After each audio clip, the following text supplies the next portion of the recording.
Hi అండి అందరికీ. నేను మీ ఇట్స్‌మిసని. అందరూ ఎలా ఉన్నారు? బాగున్నారా?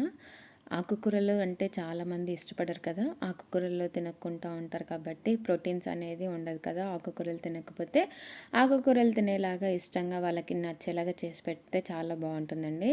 ఆకుకూరలతో తోటకూరతో ఫ్రైడ్ రైస్ అయితే ఈరోజు ప్రిపేర్ చేస్తున్నాను. దానికోసం ఒక ముక్కుడు పెట్టేసుకొని కొంచెం ఆయిల్, ఆవాలు, జీలకర్ర, పల్లీలు, పచ్చిమిర్చి ఒక 2, 3 డ్రై ఫ్రూట్స్ అంటే కాజు అంటే చాలామందికి పిల్లలకి పెద్దవాళ్ళకి ఇష్టం ఉంటుంది కదా, మంచి కలర్ఫుల్ కనబడడం కోసం వేసుకోవాలి.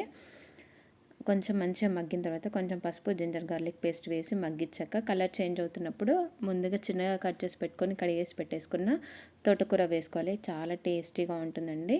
తోటకూర వేసి మంచిగా మగ్గించాక కలర్ అంటే ఆకు అనేది మెత్తగా అయ్యేంత వరకు 2 నిమిషాలు మూత పెట్టేసుకోవాలి. మూత తీసేసి మళ్ళీ ఒకసారి మంచిగా కలిపేసుకోవాలి. అంటే అందులో ఉన్న ఆకుకూర అనేది కలర్ మారి సాఫ్ట్నెస్గా వచ్చేసి తడి అంతా పోవాలి. దానికి ఉన్న తడి అంతా పోయినప్పుడు కొంచెం సాల్ట్, కొంచెం కారం, ఆల్రెడీ పచ్చిమిర్చి వేసాం కాబట్టి కారానికి సరిపడా కారం వేసుకోవాలి. అంటే మనం తినడానికి సరిపడా కారం వేసేసుకోవాలి.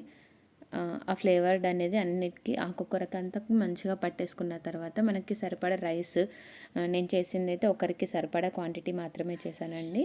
చాలా బాగుంటుంది టేస్ట్. ఇలా తినడం వల్ల తినరు అనే ఫీలింగ్ అయితే ఉండదు. ఏ ఆకుకూరతోనైనా చేసుకోవచ్చు. తోటకూర, పాలకూర 2 ఏదైనా చాలా బాగుంటుంది టేస్ట్.